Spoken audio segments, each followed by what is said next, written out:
You know, there are American heroes who don't like this idea.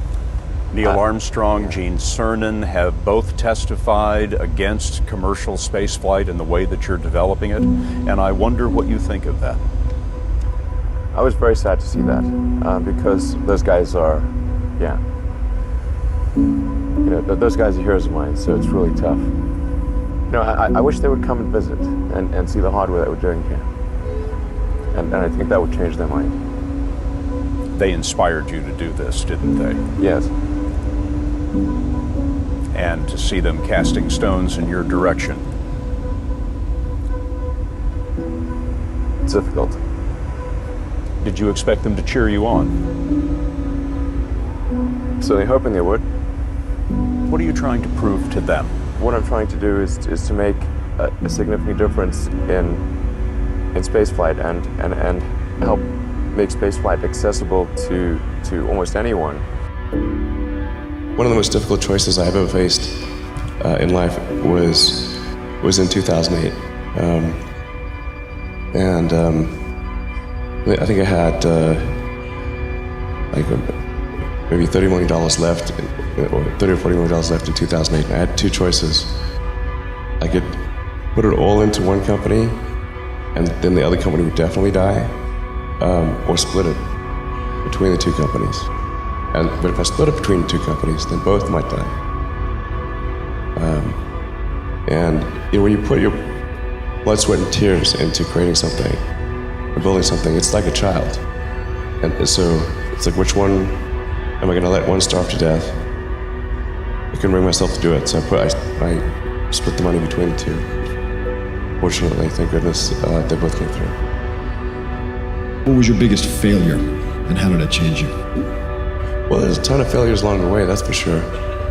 As I said, for SpaceX, the first 3 launches failed, and we actually were just barely able to scrape together enough parts and money to do the 4th launch. If that 4th launch had failed, we would have been dead. So multiple failures along the way.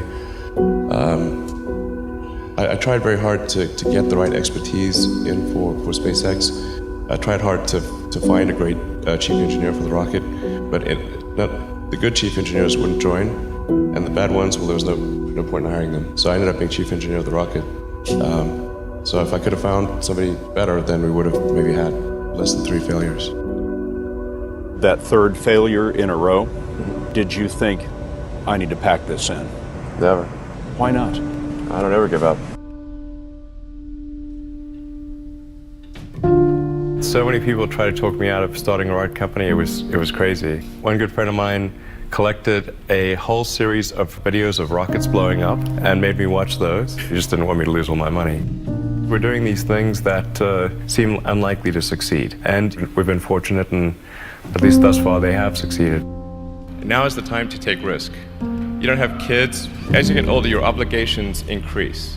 And once you have a family, you start taking risk not just for yourself, but for your family as well. It gets much harder to do things that might not work out.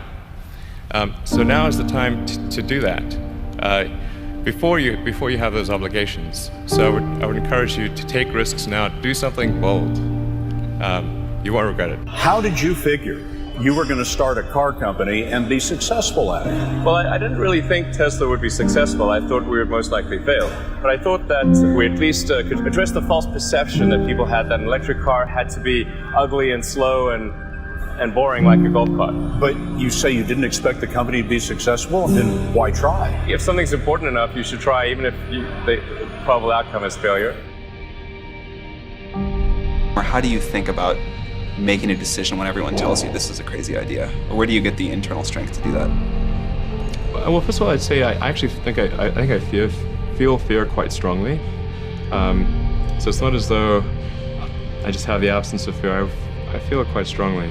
But there are just times when something is important enough, you believe in it enough, that you do it in spite of the fear.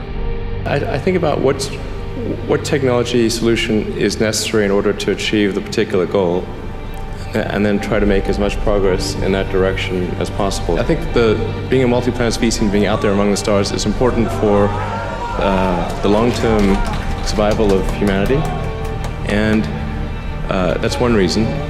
But then the part that I find personally most motivating is that it creates a sense of adventure, and it makes people excited about the future.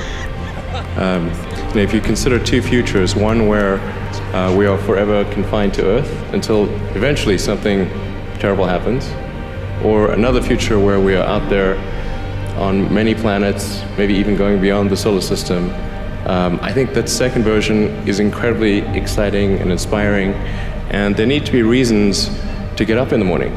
Life can't just be about solving problems. Otherwise, what's the point? There's got to be things that people find inspiring and make life worth living. When my brother and I were starting our first company, instead of getting an apartment, we just rented a small office and we slept on the couch. And we showered at the YMCA, and we're so hot up we had one computer, so the website was up during the day, and I was coding at night, 7 days a week, all the time. And I sort of briefly had a girlfriend in that period, and in order to be with me, she had to sleep in the office. So work hard, like every waking hour. That's the thing I would say, particularly if you're starting a company. Whatever area that you get into, given that even if you're the best, there's always a chance of failure. So I think it's important that you really like whatever you're doing. If you don't like it, life is too short. If you like what you're doing, you think about it even when you're not working. It's something that your mind is drawn to. And if you don't like it, you just really can't make it work, I think.